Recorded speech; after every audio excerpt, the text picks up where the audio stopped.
also won a couple, I think like one or two of his rounds so far of the 6 round event. We are currently in round number 5. Next round will be the final round. So right now he is on that Wingle there, grade 1 Wingle, alternate art.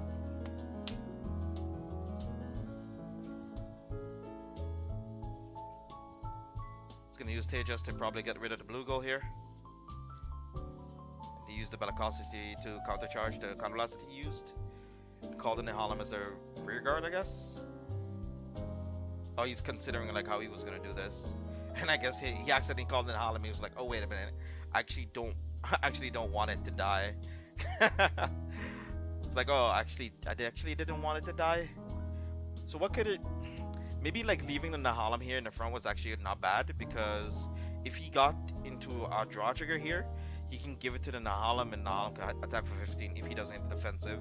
So he can do 2 points of damage. He does feed into his Blaster Blade though. He does feed into the opponent's Blaster Blade, but I mean, he needs to choose between the Nahalam or the Blaster Blade, and I think he needs to choose the Nahalam, attack at the Bellicosity to do an extra point of damage here. And then he rides into Blockade with a Tejas and snipes some rear guards in the back row. So I don't know. I might have actually, instead of search for one of the PGs, search for another grade 1 or something. Another other grade 1. The Rise of Maria in hurts his soul. So he calls down the Akane, unfortunately not being able to utilize the Counter Blast to call a Snowgirl out of the deck. That is the Counter Blast 2. That is Counter Blast 2 to use a skill. Oh, this is really good here. Okay, so this can be really good here. So I'd call the Airmo here under the Blockade and just discard the Tejas. So the attack with Nahalam first, attack with Blockade. It really depends on which one you take priority with, because you can kind of just say, you know what, I think the discard and draw is just way more important than potentially getting an extra point of damage. And then you could commit your extra attack to the Akane and get your and get your triggers off, you know. So he's gonna be able to use the Tejas to discard and drop and draw. Hopefully he hits into another useful grade 2 or useful grade 3. Let's see how this turns out. Draws into a Tejas. I mean, fair enough. Fair enough. Let's see. Let's see how this turns out. Crimson Butterfly Brigitte. Oh, this is not the grade 3 that he's looking for, but I mean, if there's no other choice, I guess we're writing this, huh? I mean, it hits for 22 with a trigger. Hits for 27. I mean, hey. Snowgirl call. If he draws into like a if he draws into an Overlord here, that's pretty insane. He gets to mow the whole field down. If anything, he still gets to call the Tejas to get rid of the Snowgirl, because that hits for a 20k column. Dual axe here does not bode well for our hero, but hey, at least it's an extra unit that he can use. Let's see what he top decks. Let us see what he top decks. Oh, that is rough. Let's see. That's 3 heals gone already. Call Tejas to get rid of Snowgirl, or to get rid of the 8k Interceptor here. Yeah, or get rid of Paladin. You can get rid of this whole column here and get rid of a grade 3. I might have waited and see like what trigger I gotten first. So I might have attacked either with this column. Alright, so that's a crit trigger. That is pretty scary. That is hecka scary. Yeah, I would also do the same thing here as well. I might have actually got rid of the Palamedes first though, because the Palamedes actually still keeps on hitting you. Yeah. And a draw trigger. Wondrous draw trigger. I get rid of the Dulax here. Keep the Overlord, keep the Berserk Dragon. Or discard the Berserk Dragon is also fine too. So you have the two options: discard the axe and Berserk Dragon. But I guess he doesn't want to discard either because he's not expecting his Tejas to live long enough. So we'll see how that turns out. So as I said, I might have actually waited until I see what trigger I would have gotten off of this, and waited. Maybe see what happens.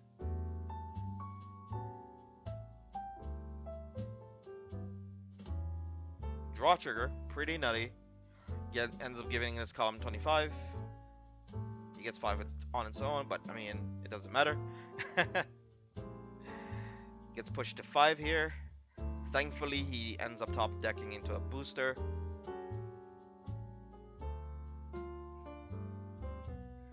I drew his last heal trigger. Oh. Hopefully he draws into a grid 1. Hopefully. The hope that he draws into a grid 1 here. That's an interceptor, I guess. So I think he actually needs to commit interceptors now this turn, at least one of them. Like 2 of them probably might be better, because then he has like 2 PGs. Because if his opponent does have like a Blaster Blade here, and he's not really in much threat of dying, because he could have a PG here, and this be a Blaster Blade, he'll be in a whole lot of trouble. He'll be in a whole lot of trouble. Yeah. And the Berserk Dragon gets rid of the Snow Goal, I think.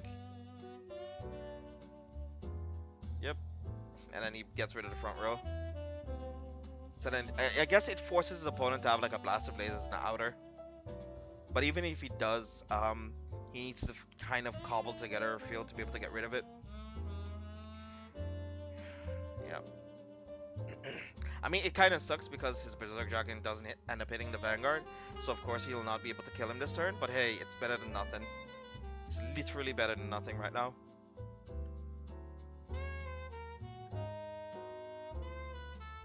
Yep. He might not have any triggers anymore left. I might have actually attacked with the middle column first and then see what I gotten off of the trigger. Yeah. If he hits into a double trigger here, he can force a second PG or go for game if he has it. No, he didn't. He did not hit it. He did not. So if he has a Blaster Blade plus an extra unit can attack over 10, he'll be golden. So he'll need to hit a trigger, and he'll need to have another grid. So you need to have a Blaster Blade, a trigger hit this turn, and another 10k unit to hit over the blockade. That's basically a perfect storm of cards. So that's 1. Okay. No, he doesn't have it. So he's good to go. I guess he has like 1 more PG in his hand now. That's why he's probably not committing it to the board. That's the only logical reason I could think of, really.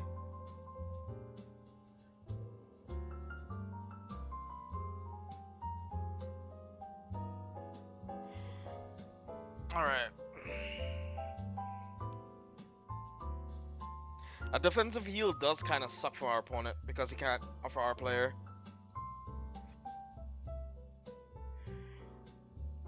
So what can actually be very, very, very dangerous here is a defensive heal. So I'd call the Harlem in front of the, yeah. I don't know about calling that there though.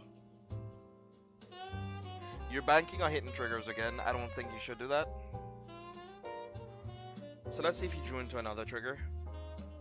Like then he needs to bank that he hits triggers again this turn. He shouldn't bank on that.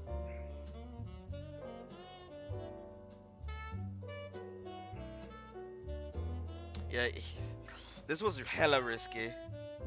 This was hella risky. Because if he ends up hitting to like a defensive heal, he's in a lot of trouble. There's 18 cards left in his deck, but still, the heal potential is still there. That was risky.